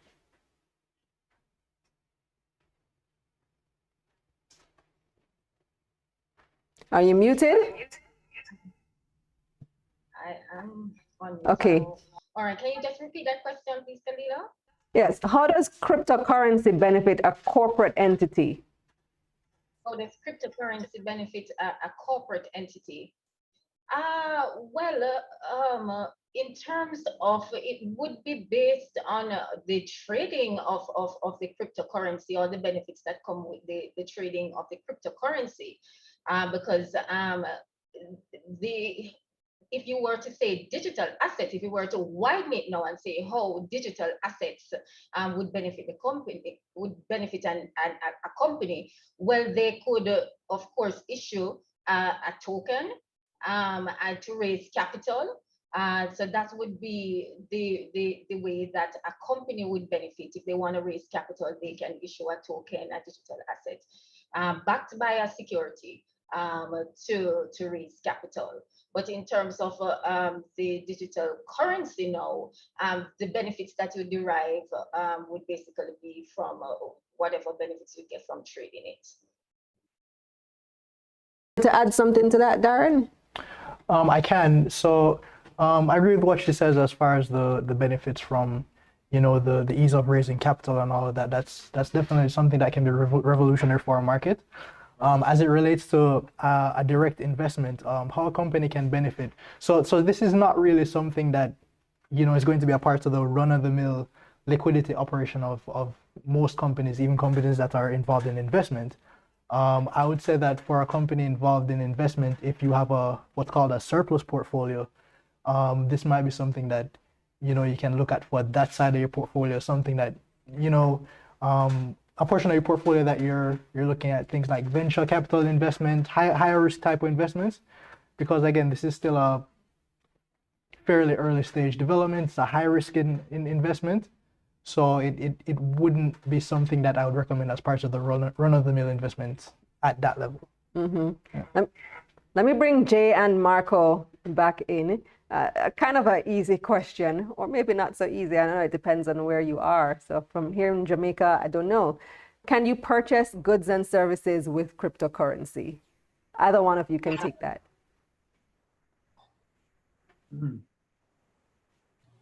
Sure. So can you purchase goods and services with cryptocurrencies? Are you referring like, well, there's many e-commerces right now that actually offer payment methods through Bitcoin and Ethereum. If you just, just follow up with what's happening with PayPal, they actually just embedded, allowing their users to pay with Bitcoin and Ethereum. There's many organizations out there that are starting to allow Bitcoin and Ethereum to be as a payment method to basically provide their services with. So yes, you could purchase goods and services with cryptocurrencies like Bitcoin and Ethereum, and some other ones that are, adopted by these companies. I think also that Tesla recently actually is Right. is accepting cryptocurrency as payment for if you want to buy a Tesla. And also, I'll just like to add to what Kadil was saying in terms of another benefit for a company raising capital. One of the benefits of how cryptocurrency can actually benefit the company is when you're raising capital, you have a wider net of investors that you can actually reach. So I want you just to consider in Jamaica, imagine there's somebody in France or in Africa who wanted to, invest $100 in your company while you're doing your capital raise. If they were going to send over cash, it's going to cost them maybe $100 to send $100, which takes them out of the equation. But when you're dealing with something like Bitcoin, they could send $100 worth of Bitcoin. That's going to cost them, pennies. And now suddenly you've just opened up your offering to so many more people to participate. There are talks within the Jamaican banking sector about accepting crypto as legal tender in Jamaica.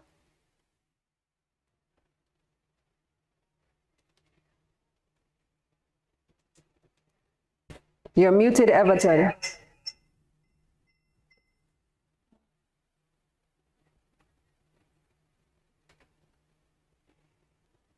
Okay, so can you hear me now? Sure. Again, as far as I'm aware, the bank has not sanctioned cryptocurrency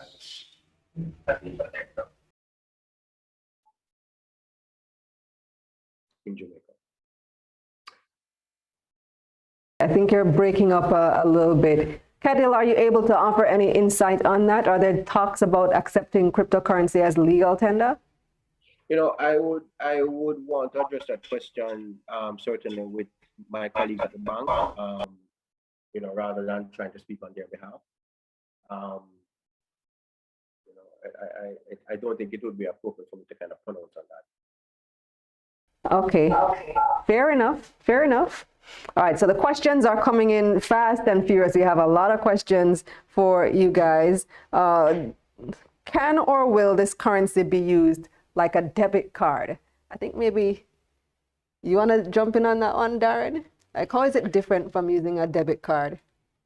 So there are companies working on offering services like that. I don't think we're really at the point where that can really go live mainstream just yet. There are probably some technical hurdles, but it's something that I've seen in the works. Okay, no, Jay, how about you? Can you offer some insight on that? So some people have asked me, how is it different than making an electronic transfer online as opposed to using cryptocurrency? What's the difference?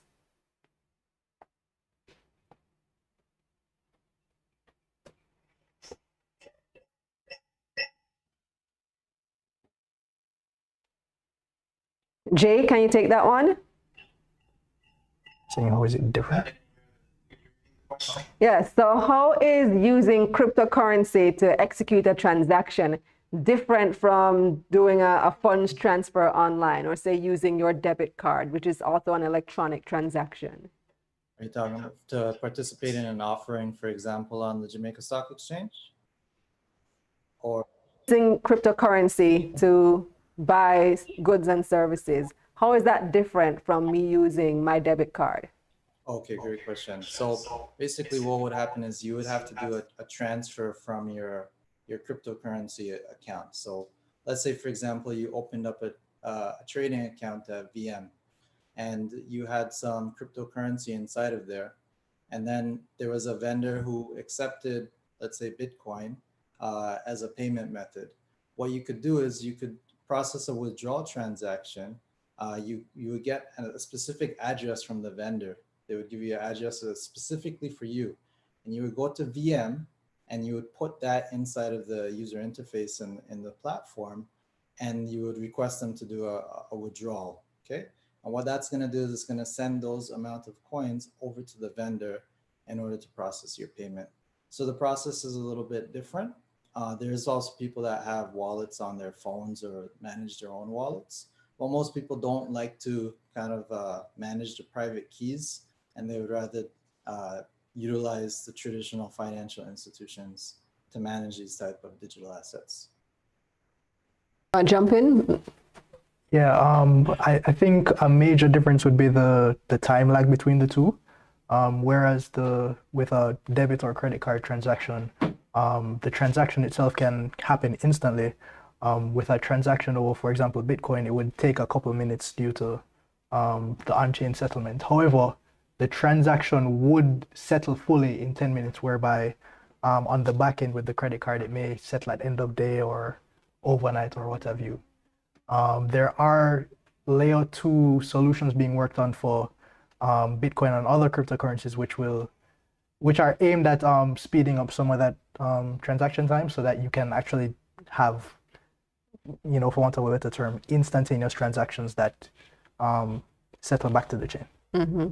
Now, Kadil, back to the regulatory environment. Are there existing regulations here in Jamaica that will or would support the use of cryptocurrency, or are there legislations or regulations that actually prohibit that or inhibit that?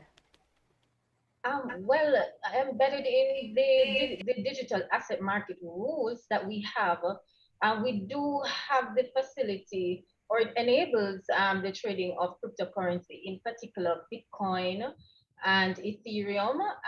But any broker, and it would have to be a broker who would be taking the cryptocurrency to market, they would have to, give a little detail on the currency. They would have to provide a fact sheet, an analysis, and they would submit that to the JSE and the FSC for approval.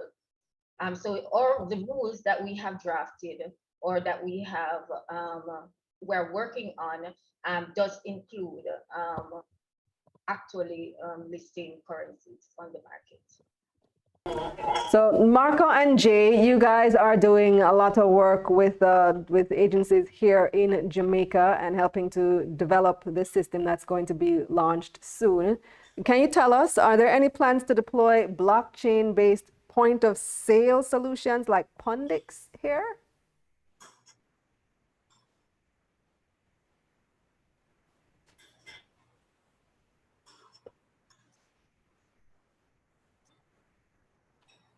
That's for Marco or Jay? I'm sorry, what was the question? I couldn't hear the question. Right. So I was asking, are there any plans to deploy blockchain-based point-of-sale solutions like Pondix here in Jamaica?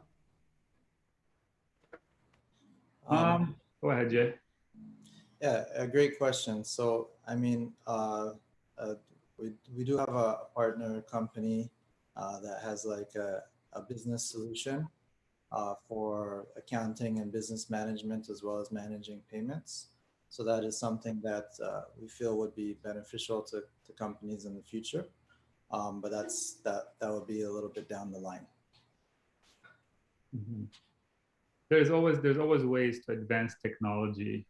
That's what I would say. Where BlockStation is very agile, moving, so we understand what's coming for us in the future in terms of, what is required to, evolve these type of technologies like blockchain, and how can we start, like as you mentioned, embedding these payment methods and the operations to vendors and so on. And That's always coming forward. We're very agile moving, but we see that coming in the next, I would say, like maybe perhaps like projected, 2 years.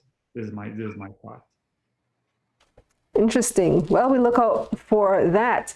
So here's another very good question that we got online, and this is a very common question as well. What is the risk exposure to using cryptocurrency to both banks and to end users? I don't know who wants to take that one. Well, the risk exposure, I would say we've seen a lot of, a lot of headlines in the past with regards to different cryptocurrency exchanges being hacked. And Cadil had explained earlier in her presentation that what they have is a cold storage multi-sig vault, which makes it impossible to hack. And this is really important because they don't want to be exposed to that type of a hacking risk. So this is one thing that, in terms of the financial institutions that are considering holding on to these assets on behalf of their customers, this is something very important, that they have to have the right protocols in place in order to manage the private keys, so that there's no losses in that manner. And Darren, this question is for you. This is one specific to VM Wealth. So 1 Bitcoin today is worth almost 9 million Jamaican dollars. It's a lot of money, right? But just 1 Bitcoin is like almost 60,000 US dollars. So how will VM Wealth facilitate like minimum wage earners, for example, or low earners to invest in high value currency like this? Well, sure. Well, you say one is roughly $9 million. It's about 57 or so thousand US dollars. At the same time, when you look at the divisibility of Bitcoin, it's actually up to 8 decimal places. So I mean, when you look at the dollar, the lowest you can go is a cent. With Bitcoin, it's 0.00000. So it can really be divided quite broadly downwards. So you don't have to think that, oh my gosh, I can't afford 1 Bitcoin. You don't have to buy one. You don't can have to buy a fraction of You one. can buy a very small fraction. Fees might make, certain smaller purchases prohibitive. I think as the space develops and it becomes more widely accepted, what can come about are certain pooled funds whereby, the fund can facilitate the purchase of the crypto directly, and persons can invest in a unit form, and it's small and divisible, maybe down to $1 Jamaican, whereby somebody who doesn't have much to invest can interact with the space. That's how it could be done. Yeah. Are there any banks that you can use like today, right now, to purchase crypto in Jamaica? No. So that is why this is revolutionary, what's coming. Yeah, it's still very new. Yeah, in the next few months. Yeah. Okay, here's another one for the guys joining us from, well, I assume they're abroad, Marco and Jay. Is Paxful a safe site for the purchasing of Bitcoins?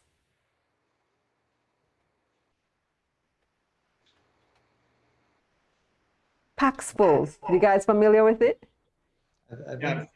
I'm familiar with Pax. So there's many crypto exchanges out there that are allowing investors to come in and, trade cryptocurrencies. If you're asking if the question is Paxo safe, I mean, the right answer, if I want to give that, it's one of the safer ones, right? I wouldn't say it's completely regulated in terms of securities, but it's one of the safer ones. That would be my answer to that.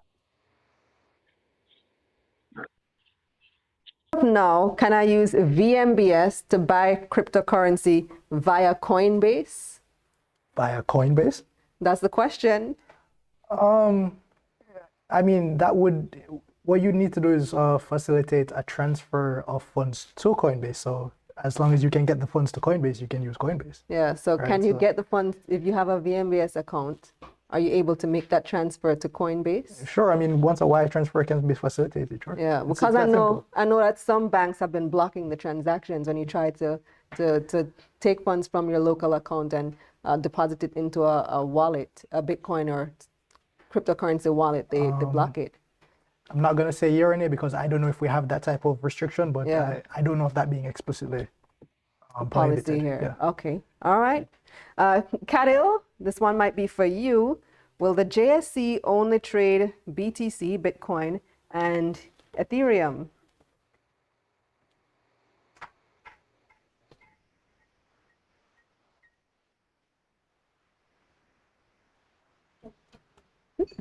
So you're muted, Kadil.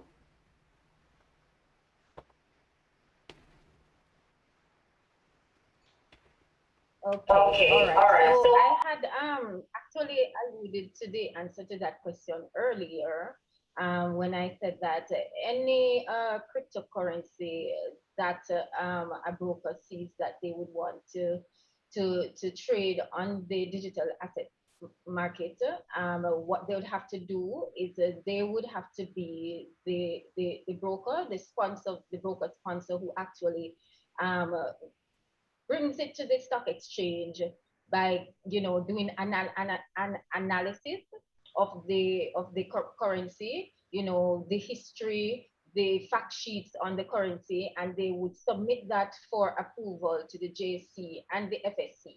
So it's not to say only Ethereum, only Bitcoin.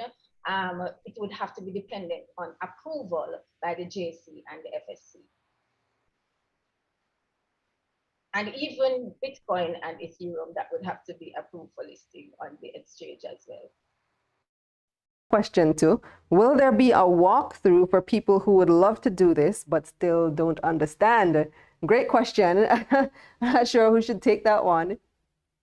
Well, I can, since I'm on the floor, I can tell you what the stock exchange has been doing. And we started some investor education, I believe, before COVID. 2019, we started the investor education. And we will be continuing with the investor education. BlockStation has been partnering with us even in that investor education series.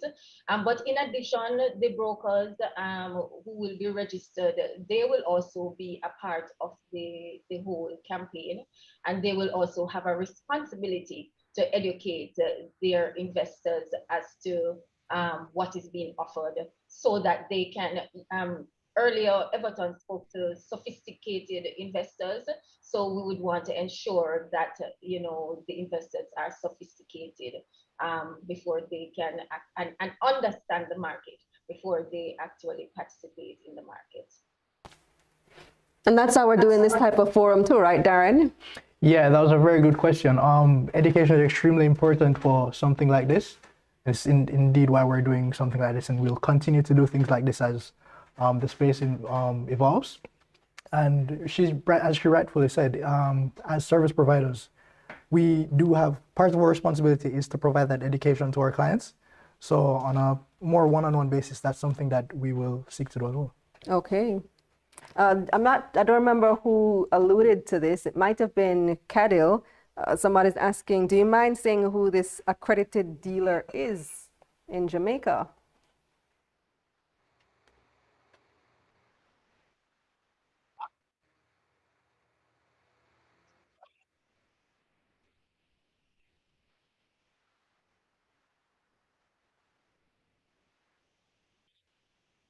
All right, so what I was referring to is the fact that any dealer who is going to be trading digital assets will have to be registered.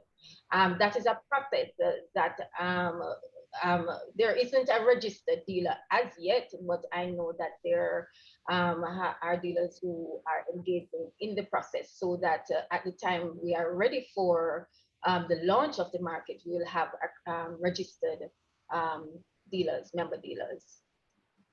So I was One is for you as well. I wasn't referring to any Crypto asset. Could you confirm if I am the ultimate custodian asset, meaning it goes in my independent wallet?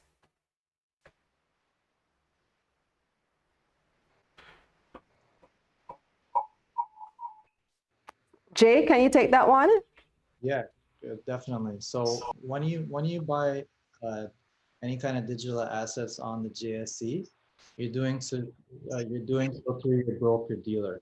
So if, for example, you would open up an account with VM Wealth and you would, for example, deposit your cash there. And then you would have your cash available on the marketplace to buy any of the digital currencies. The broker and the depository have basically custody of the digital assets, which are registered in the ultimate beneficiary's name, which is the investor. So the investor doesn't have to deal in any of the private keys or anything like that. You can rest assured that the JCSD, depository, and VM Wealth, who are the key holders, have very rigid, secure protocols in place, which allows them to also make sure that your digital assets are 100% insured, right? So we know exactly where the digital assets are. They are with the custodian.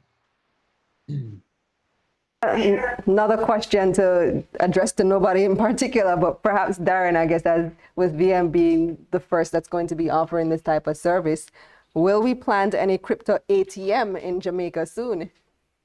ATM? Mm-hmm. Not to my knowledge. I mean, I guess it depends on how the space develops. They're available in other countries, so it's a wait and see at this point. Okay, so another one for you, Darren. So how do I go about buying Bitcoin through VMBS? It's not available yet, right? But when it does become available, how do I do it? So I guess there are some final points that are still yet to be worked out. But once you're signed up as a client and you have the requisite approvals, the platform will be accessible in a form that will probably be quite user-friendly. So once that access is there, and you know, you can always lean on your advisor to ask To guide you. yeah, to guide you to do some hand holding, because I mean it's a new thing, so yeah. But yeah, it will be pretty straightforward at that point. Boy, this question looks like this is for an economist, but let's see if anybody who's with us can take it. Kadil, I'll throw it out to you. I don't know if you can answer it. Here's the question. What is the projected impact of this digital currency to Jamaica's inflation rate?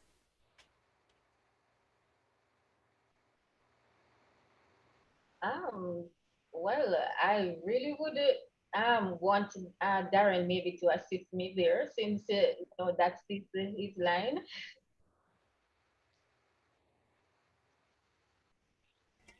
Yeah, so that's a great question, but there's not really a one-to-one relationship.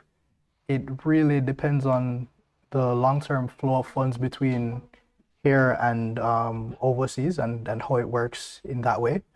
I don't think there will be a direct impact from crypto itself in that way. I think there will be positives and negatives that have to be weighed. So for example, with this platform, companies will be able to raise money from a global standpoint. That might be a net benefit to the currency. Additionally, persons will be able to purchase cryptocurrency. Some of these purchases will be to overseas entities on a net basis. So, you know, there will be some in and out on that basis. So it's very difficult to say how on a net basis it will impact the country. Yes, well, it has definitely been a really exciting and very engaging conversation. We hope to have a lot more like this, because obviously, based on the questions alone, there's so much more education that's needed in this space. We need to continue this conversation another time. So Darren, just give us a summary now of VM Wealth's role in the space. Right, so Any last words of advice to us? sure, our role in the space at this point is from an educational perspective, and we hope to continue to educate our clients. And once things get up and running with the JSC,